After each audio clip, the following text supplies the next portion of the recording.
My, how rap has changed since I don't know, about the early 90s. It seemed to take a different turn. Anyway, this is a Bounding into Comics article. Salt mining, it should be called. Former Comics Alliance editor Laura Hudson attacks Earthworm Jim creator Doug Tennapel. If you don't know who Doug Tennapel is, he is a comic book artist, formerly of Comicsgate with very, very dirty hands. He has a theory about washing his hands or something. It's a germ theory. I'm sure he has multiple PhDs in biology. So they call him Dirty Doug, and they ask him, please, Dirty Doug, please wash your hands. He's a really nice guy with some unusual ideas about geology. Former comics editor, Alliance editor, Laura Hudson took to Twitter to attack Earthworm Jim creator Doug Tennapel. Hudson describes Tennapel as a openly transphobic troll and erstwhile Bret Bart writer. Her attack comes as Tennapel has raised nearly $700,000 for an Indiegogo campaign for his upcoming book, Earthworm Jim Launched the Cow. Hudson specifically took aim at Tennapel's past comments in an interaction with Kotaku writer Heather Alexandria. And those, if you know, you can Google Heather Alexandria. It's a guy with pink hair, I think.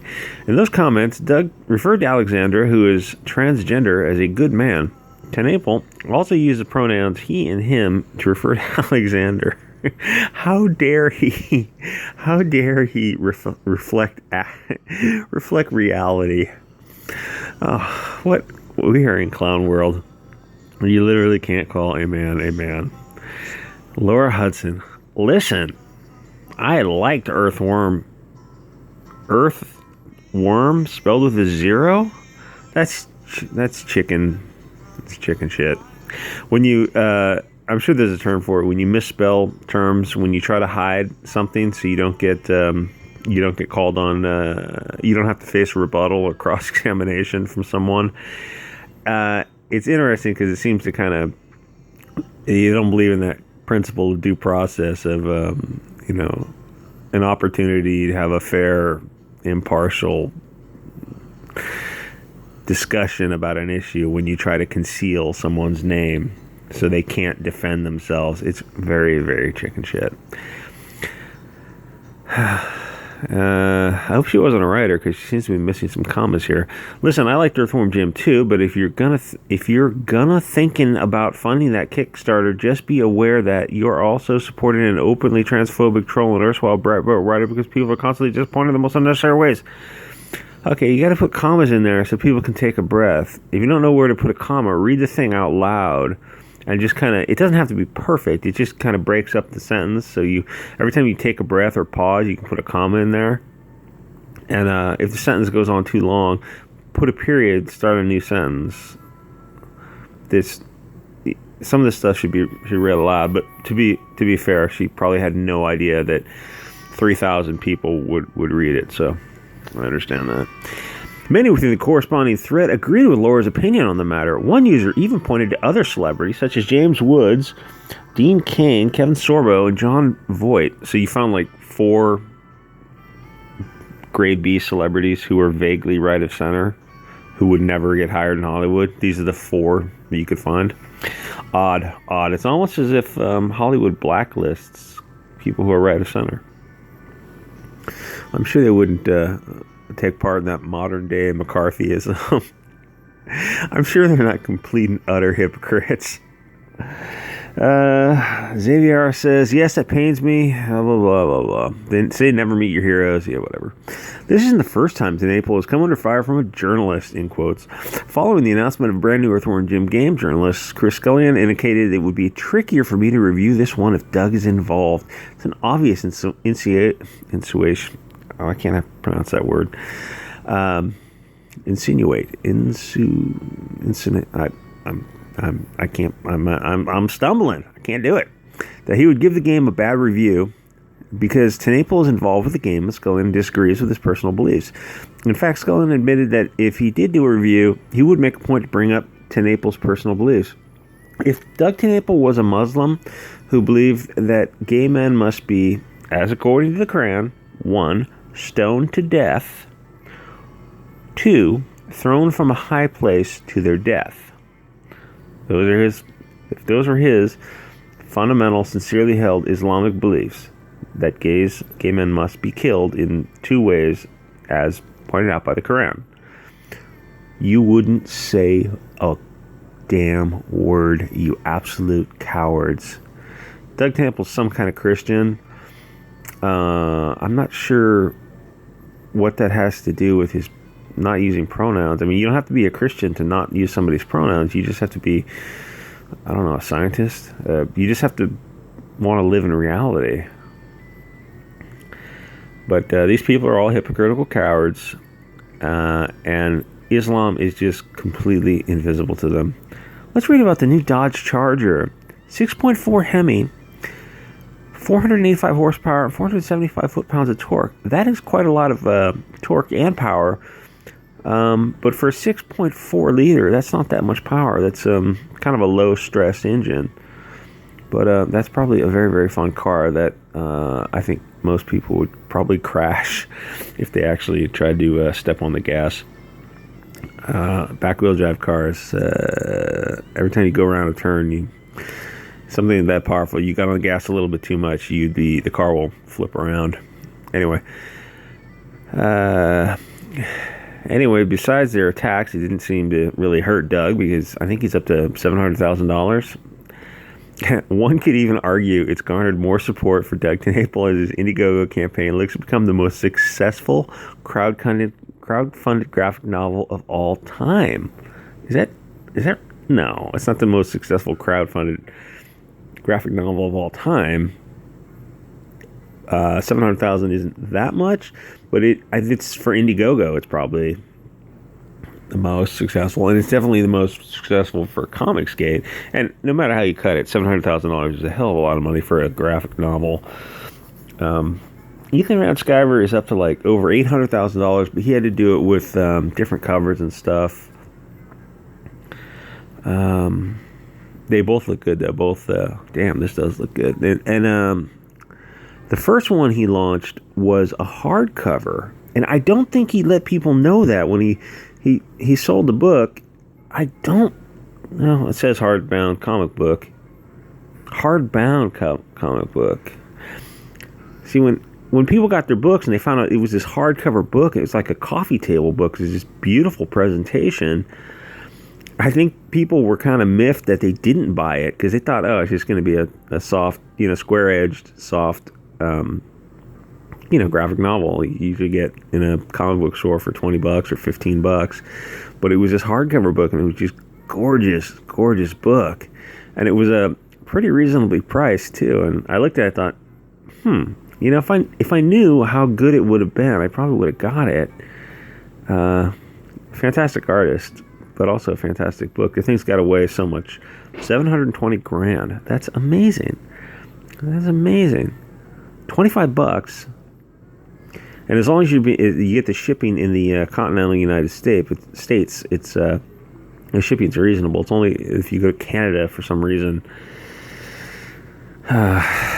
it's that the Canadian shipping is really bad. And for some reason, the Canadian Postal Service, they're really abusive or they have a bad reputation for handling the postage for some reason. Anyway, so this is Heather Alexandria, government name Todd Smith. It's just he's just a guy with short hair. I can understand why Doug would use the male pronouns, because it definitely looks like a guy. These are some of Doug Tennapel's tweets. He's a master level troll. I would hope and assume my opinion of Heather doesn't keep him up at night. If someone can choose to transition despite of being called insane or much worse, could you at least consider how difficult? In spite of being, actually the DSM used to consider trans whatever sexuality as a mental illness.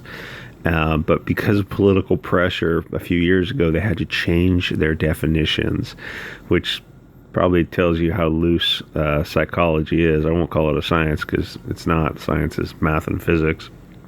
But they had to bow to political pressure. Then I assume in the next coming years they're going to bow to political pressure and make P to the E to the D to the O also no longer mental illness. It's going to be just a lifestyle choice. And at that point, you pretty much have to throw psychology away and throw the DSM in the garbage can, because if it doesn't even adhere to its own principles, then it's worthless. Doug says there's no harm in what they call themselves. There's harm in demanding everyone in the world endorse it. That's how adulthood works. Okay, we're obviously going to disagree about a lot here. To keep it simple, what's the harm in using the pronouns people prefer? The harm in using pronouns, I'm kind of torn on this. In person, of course, I will use a person's preferred pronouns, because I actually do talk to transgender people.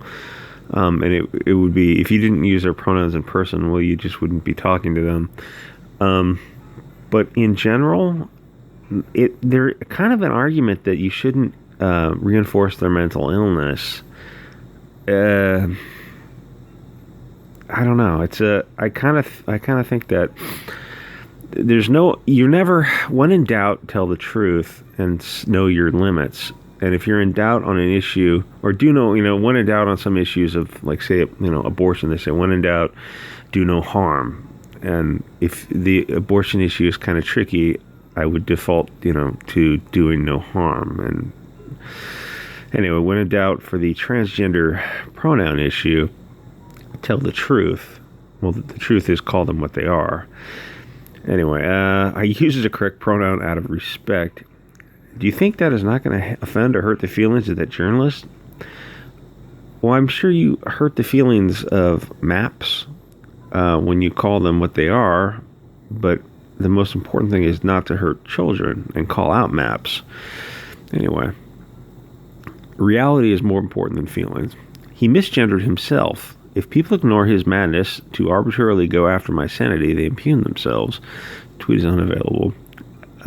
Yes, and technically he's right. If you're a man calling yourself a woman, you are misgendering yourself. There's no way around that. I mean, it's not 1984 yet, but we're getting closer and closer every day. I challenge trans gamer think. Does that mean he's a trans gamer?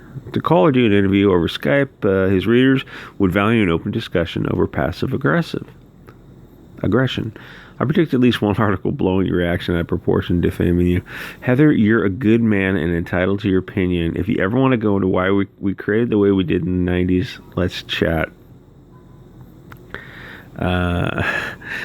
Doug and Mike Miller are good guys, and you can follow them just to watch them trigger the libs.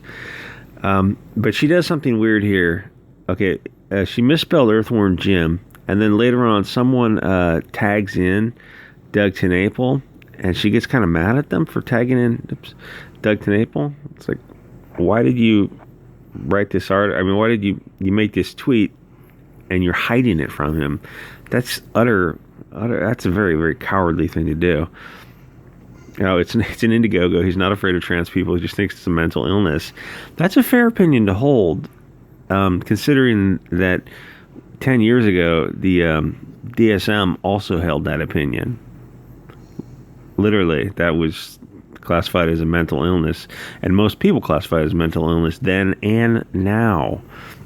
But the thing is, the trans people I know, they don't consider themselves women.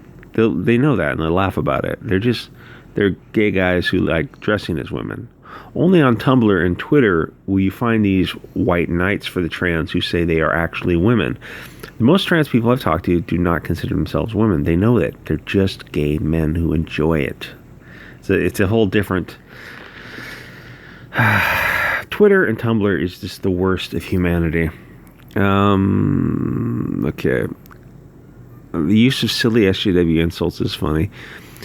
Dehumanizing is just a normal word that means treating someone like they're not a person worthy of respect the same way that you are. Since you clearly want to willfully misunderstand me instead of interacting, thanks for reminding me why it's useless to engage.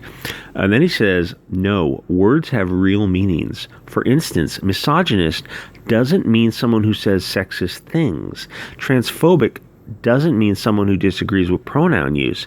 Dehumanize is not him disagreeing with pronoun use. He has a philosophical and logical reason for doing it. That's a well said, and she totally ignores it because she doesn't know what to say to it. Yes, redefining words is just the utmost social Marxist things you can do. Words have meanings, and they develop slowly over time. To call everyone misogynist, you cheapen those words.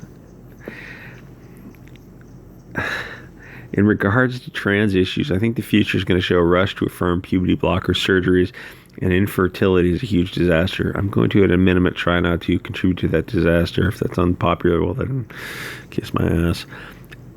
I think 10, 20, 30 years from now, you're going to have stories come out about kids who were put on puberty blockers. They never achieved their full height. They never achieved their full organ development. They were permanently mutilated for the rest of their lives. Probably never able to have children. It's how is that not the most abhorrent child abuse?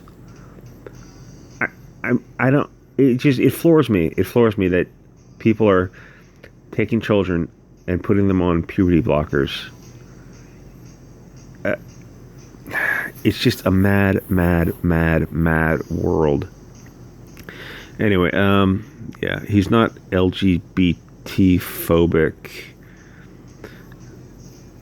Oh, are you misspelling words too? I supported his Arm Crowcast Kickstarter before I found out about his phobia because, yeah, I think they're misspelling his words just so he can't search them. That is so chicken shit. I don't see the transphobia. Repeatedly calling a trans woman a man to insult and dismiss her, suggesting that trans people are mentally ill is pretty much a definition of transphobia. He's pointing out the truth. Fair enough. And then this guy, Duke Bro, says, I thought the Twitter handle was at Doug Tennapel. Is that the same person? And she says, why are you tagging him into this? Just for the drama? You don't think he has a right to respond to this? If you're going to attack his work, if you're going to call someone out, at least have the courage to say it to their face, amen. Anyway, no, these people are not transphobic. I never called for a boycott. I want people to be aware. That phrase, I want people to be aware, spreading awareness. So it's kind of a stochastic broadcasting. It's stochastic terrorism. Very, very loosely. She, of course, she wants a boycott. But SJWs, NPCs have a weird way of stepping on their own dicks. She calls for a boycott, essentially, and all she did was bring awareness to it. This guy comes in and shows he bought $175 of Earthworm jam. Oh my god. Oh yeah. I know a lot of people who wouldn't want to support this. People can make their own choices. Yeah, they're choosing to buy Earthworm jam because it looks fantastic. I've heard him talk about the age of the Earth, and I think he thinks it's 6,000 years old or 4,004 years old, whatever the good book. People try to date the Earth using the Bible, and it's kind of hard because the ages are all approximate. And I remember someone came up with the idea it was like 4,004 years old, and at 9:30 a.m. because Cambridge opened their classes at 9:30 a.m. I don't know, something like that. And the Earth is approximately 4.5 billion years old, so it's several orders of magnitude. And actually, if you open a geology book and you take a look at the age of the Earth, they start with the biblical age, believe it or not, because you got to start somewhere with an approximation. And then people started to notice, the fossil record and plate boundaries and plate tectonics. If you look at once people started mapping plate boundaries, they noticed, hey, a lot of these countries, a lot of these continents look like they fit together in a jigsaw puzzle. And then later and later, they looked at it and they said, if you actually remove the oceans, the continental shelves, they actually do fit together. So what's going on? And then they kind of measured the rate continental drift and seafloor spreading centers and all this kind of stuff, and then the physics of geophysics of dating and whatnot. They got and then the sedimentation levels and deposition levels and erosion levels. Well, all this stuff takes time. Even things like the geomorphology of streams and stream depositions, and how the pebbles are aligned and how they're rounded. You can kind of approximate, well, if I take this rock off this hill and I subject it to sandy, dirty water, how long does it take this piece of quartz to erode? And well, it turns out that quartz-based stone is very, very tough, very tough. It lasts millions and sometimes billions of years. Anyway, you come up with rough approximations for dating of the Earth, and every time they started dating the Earth, the numbers got bigger and bigger to millions of years, tens of millions, hundreds of millions, billions, by using so many different methods of continent belt, mountain belting, erosion rates, sedimentation levels, the different rock cycles. All this stuff takes time. All the chemistry takes time. Belting a planet turns out it takes billions of years. Belting stars takes billions of years. And to kind of stick with the idea that the Earth is several thousand years old, when it's like 4 or 5 orders of magnitude older than that. Occam's razor says the Earth is approximately 4.5 billion years old, and then religious people say, well,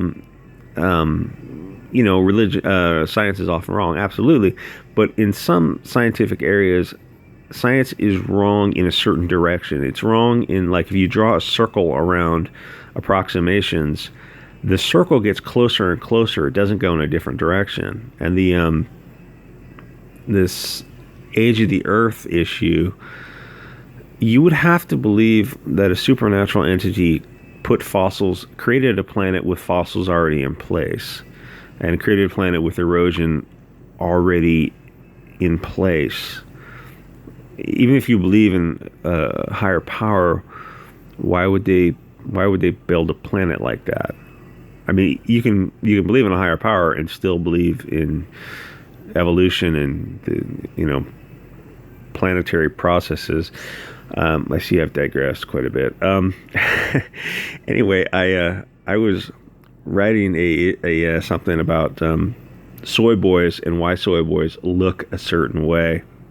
And I went on Twitter and I found like a dozen Soyboys who have a certain look, and I was kind of wondering, does form follow function with Soyboys and triggered girls? Because I was watching the Nick Rekieta stream with Ron Toye, and if you watch the Ron Toye giving his testimony, he is a simpering, well,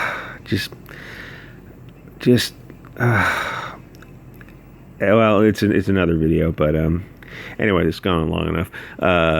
Comment, like, and subscribe. Thanks.